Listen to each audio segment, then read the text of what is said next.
आज तक किसी की हिम्मत नहीं हुई कि मंदिरा की चाल काटे। शिव और शक्ति, तुम दोनों को इसकी कीमत चुकानी पड़ेगी, खासकर शिव। आज तक रिश्ते का लिहाज रखा था मैंने, अब और नहीं। मिस्टर मेहता, पिछले 5 सालों में डॉक्टर शिव ने कभी भी किसी कैंडिडेट को स्कॉलरशिप प्रोग्राम के लिए रिकमेंड नहीं किया। अगर आज उन्होंने इस लड़की को रिकमेंड किया है तो जरूर इसमें कोई तो बात होगी। हमें इसे एक चांस और देना चाहिए। What do you think? Interview तो ले ही सकते हैं। ठीक है, in that case you can carry on. Thanks, Bholenath. Please come, please.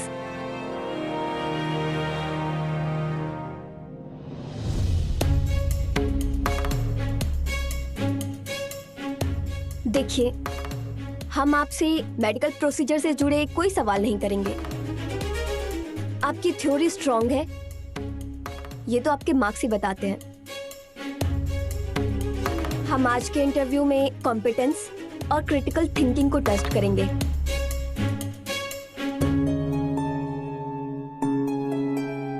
एक डॉक्टर के लिए ये उतनी ही जरूरी है जितना कि थ्योरी। जी हम तैयार हैं, आप पूछिए ना। ओके, ये बताइए, अगर कभी ऐसी सिचुएशन हो जब आपकी कोई पर्सनल इमरजेंसी हो और उसी टाइम आपको किसी पेशेंट का ट्रीटमेंट करना पड़े, ऐसे में आप क्या करेंगी?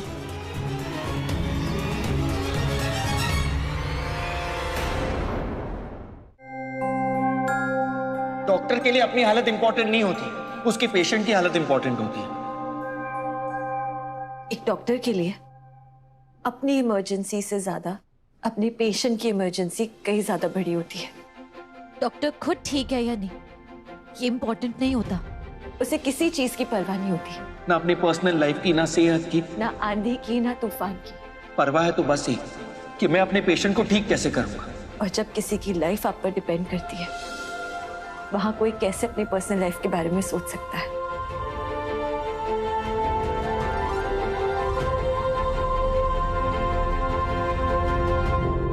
आप डॉक्टर क्यों बनना चाहती हो?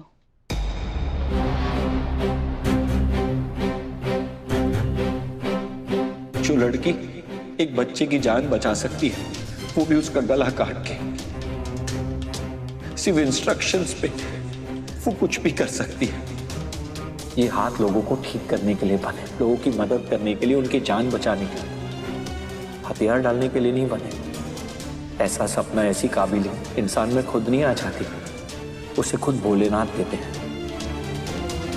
और आज अगर तुमने इंटरव्यू नहीं दिया तो तुम खुद भोलेनाथ के खिलाफ जाओगे, अपने मम्मी पापा की मर्जी के खिलाफ जाओगे। अपने मम्मी पापा के लिए उठ जाओ शक्ति।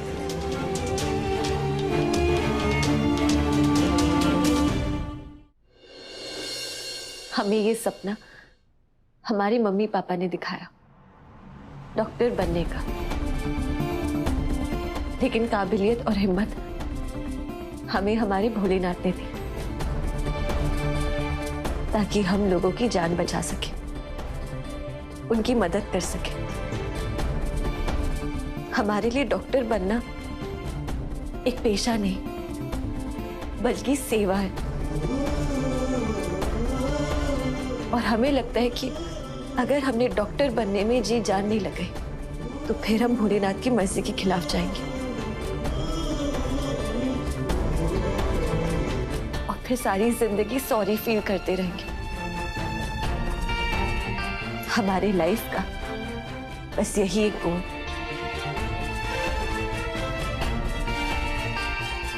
यही मिशन और यही मंजिल है। आखिरी सवाल, आपको क्यों लगता है कि एक डॉक्टर का प्रोफेशन इतना इंपॉर्टेंट होता है?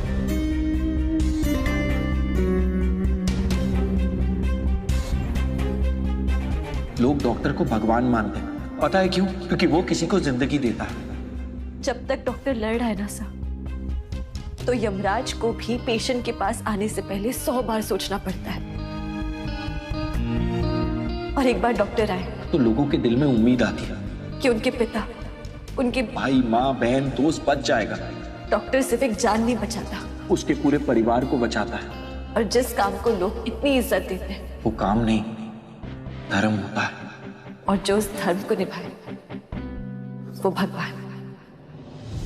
ये लड़की तो हर सवाल का परफेक्ट जवाब दे रही है, लेकिन अगर इसका सिलेक्शन हो गया तो मैं मंदिरा जी को क्या जवाब दूंगा? कुछ तो करना होगा।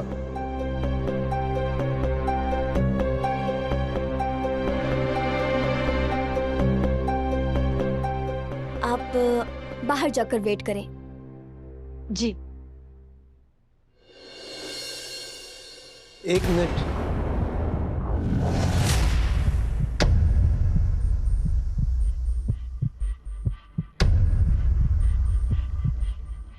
आपने अपने जवाबों में इतनी बार भोलेनाथ का नाम लिया, भोलेनाथ की मर्जी, भोलेनाथ की दी हुई काबिलियत और पता नहीं क्या क्या, कि उसके अलावा मुझे और कुछ सुना ही नहीं दिया।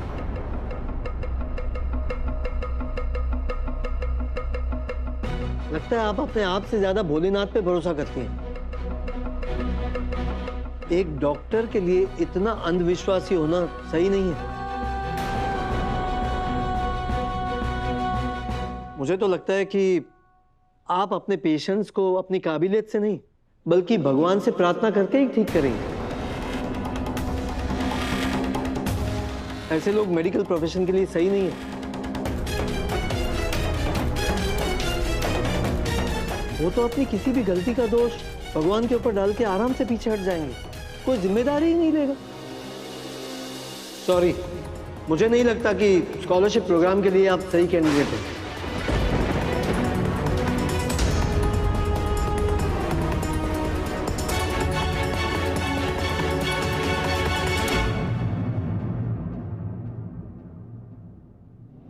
अरे रिमझिम, हमारी भी तो बेटी है ना, रिश्ता करने से पहले एक बार हमसे पूछ तो लेती। क्यों पूछती? शक्ति के मामले में तुम लोग ने अपनी मनमानी की ना, तो अब रिमझिम के मामले में मैं अपनी मनमानी करूंगी। उसका रिश्ता वही होगा जहां मैं चाहती हूँ, बात खत्म। पर मम्मी, इतनी जल्दी शादी क्यों? पहले हमें कुछ बनना है। क्या बनेगी? धरती पे बोझ, या हमारी मुसीबत का कारण, या फिर किसी लड़के के फोन का वॉलपेपर? हाँ, बोलने ना। क्या बनेगी क्या तू? कहीं तू किसी के जीएफ तो नहीं बनेगी डायरेक्ट? अरे जीएफ એટલે घाटिया फाफड़ा नहीं हो, गर्लफ्रेंड। पता है मुझे। ये फूल भेजने वाला कौन है? कौन सा फूल? काय फूल? तो फिर ये कहां से आया? ये सब क्या बोल रहे हो आप मम्मी? हमें तो कुछ समझ में नहीं आ रहा है। मैं भी ऐसा ही बोलती थी मेरी माँ को, जब पंडित जी के साथ मेरा चक्कर चलता था ना। अब मेरे तो कुछ समझ में नहीं आ रहा है। काश मेरी माँ ने मुझे एक चांटा मारा होता ना, तो सब कुछ समझ भी आ जाता और मेरी जिंदगी की वाट भी नहीं लगती। तू एक बात सामड़ी ले, मुझे तुझे चांटा मारने में ना 2 मिनट भी नहीं लगेंगे, समझी ना?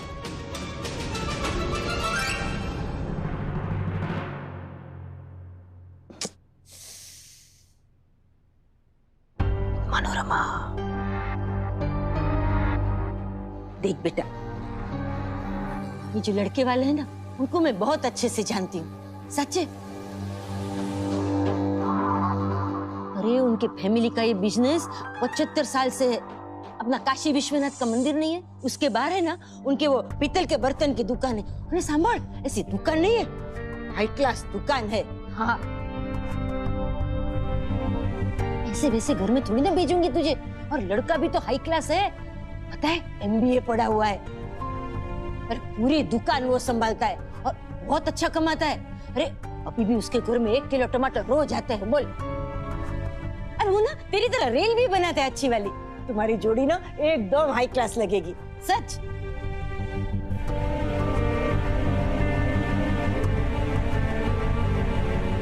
पंडित जी आप भी कुछ बोलिए ना।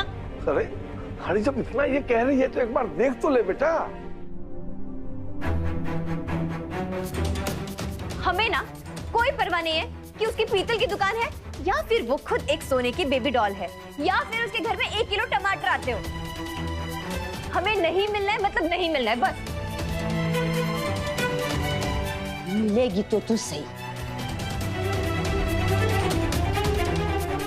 अरे याद रखजे, तू जिस मनोरमा को चैलेंज कर रही है ना, उसको चैलेंज करने से पहले पूरी दुनिया 1000 बार सोचती है, समझी ना?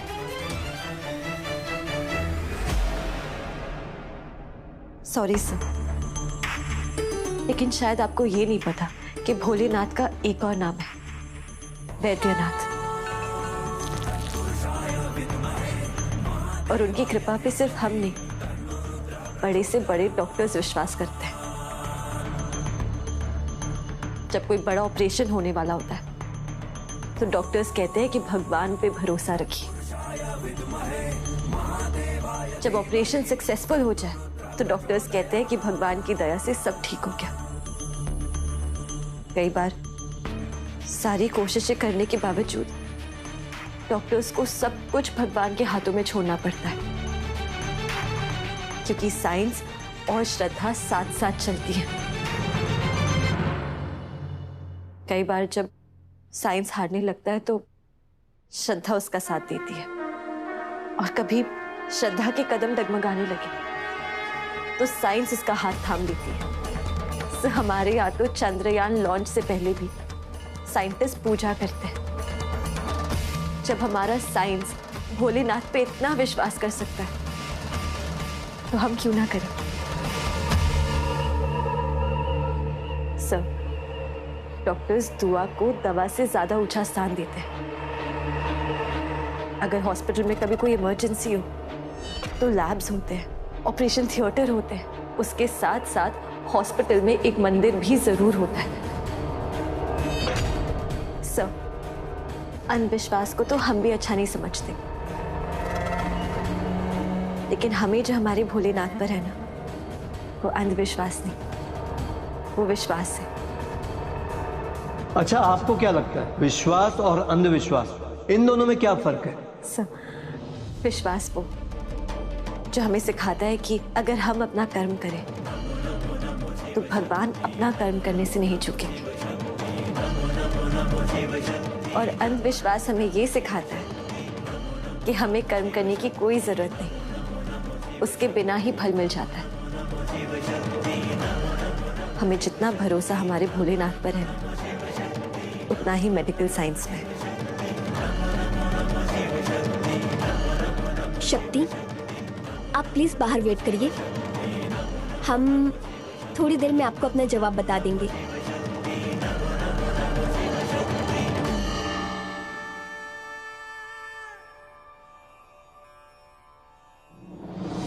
बोल, मिलेगी ना लड़के से? हाँ? नहीं नहीं ना? नहीं। तो अब तू भी देख मैं क्या करती हूँ। पापा देखो ना, अब आप ही मम्मी को समझाओ। ए बेटा, ऐसे तू हार मानेगी नहीं। हमें तो लगता है युद्ध चरम सीमा पे जाएगा।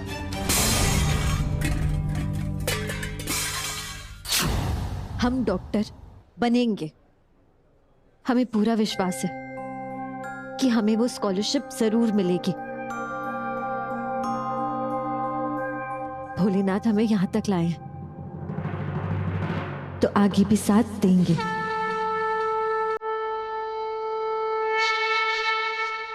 तुम डॉक्टर बनोगे, जरूर बनोगे।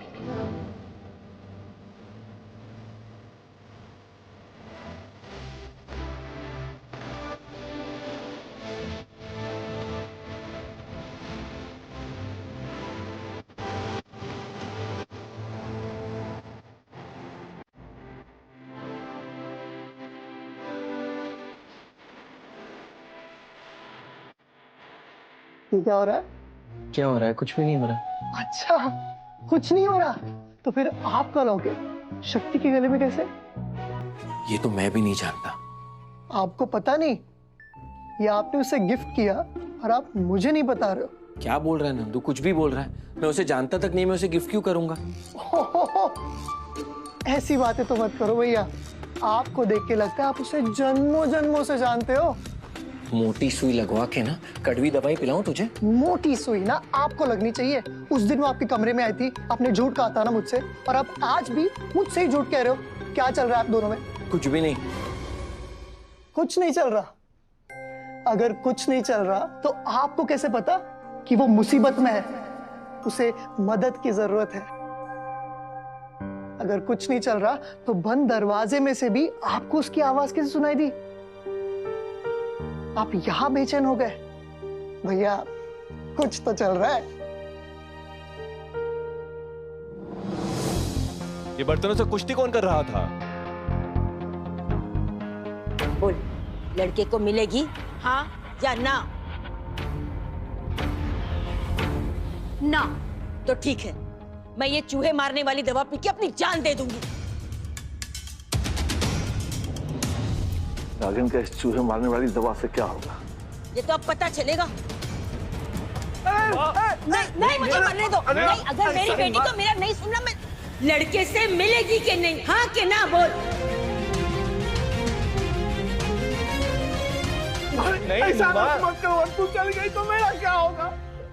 रिमझिम बोल, लड़के से मिलेगी कि नहीं, हाँ कि ना? अरे बेटा बोलो ना हाँ। एक बार मिल लेना, पसंद आए तो छोड़ देना। बोलो रिमझिम। अच्छा ठीक है, हाँ हाँ मेरी कसम, आपकी कसम। लेकिन हाँ, अगर हमें लड़का पसंद नहीं आया तो हम हाँ नहीं करेंगे।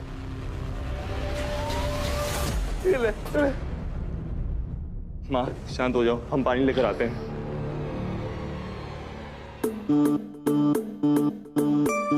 रिमझिम, हाँ तो तू करेगी छोकरी। तू जो ना ये लड़के के साथ तेरे इश्क की जो जाल बुन रही है ना, उसको तो मैं 1 मिनट में से उधेड़ दूंगी। तेरा टाका तो वही भिड़ेगा जहाँ ये मनोरमा जाएगी, समझी ना दिकरी?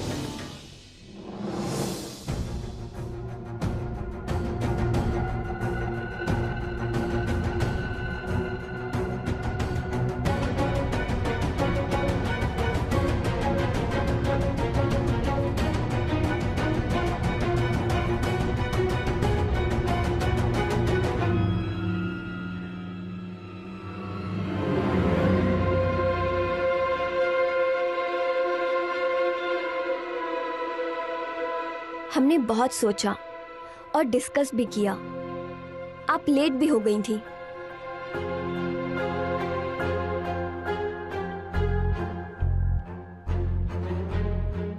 सॉरी, हम आपको स्कॉलरशिप प्रोग्राम के लिए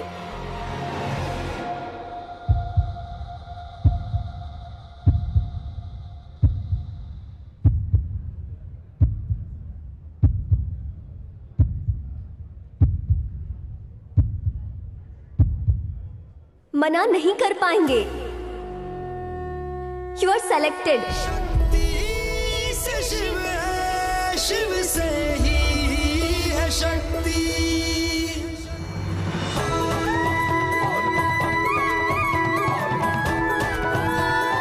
Congratulations. आप परफेक्ट कैंडिडेट हो। कोई आपको मना कैसे कर सकता है? डॉक्टर बनने के लिए तैयार हो जाओ।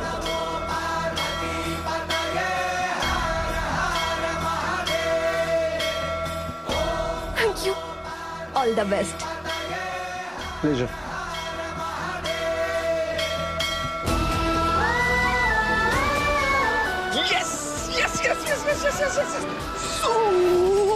वो सिलेक्ट हो गई, वो सिलेक्ट हो गई। हाँ दिख रहा है वो सिलेक्ट हो गई। पैनल ने सिलेक्ट कर लिया उसे, भोलेनाथ ने भी और आपने भी।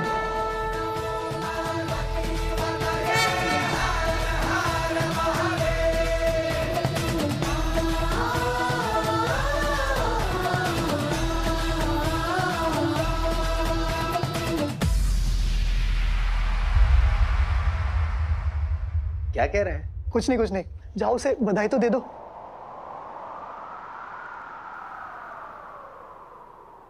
नहीं, मेरा काम था उसे उसके सपने के दरवाजे तक पहुंचाना, जो मैंने कर दिया। अब आगे की उड़ान उसे खुद भरनी। चल चल घर चलते हैं।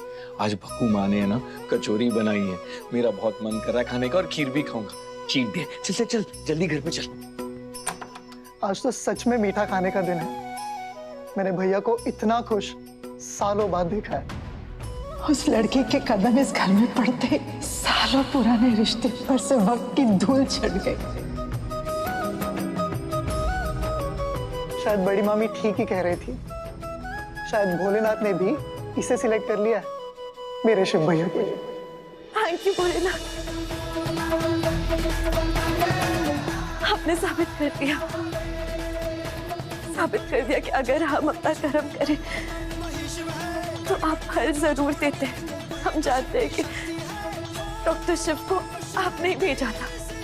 अगर वो नहीं आते तो हमें नहीं पता कि क्या होता। हम कैसे जाएंगे?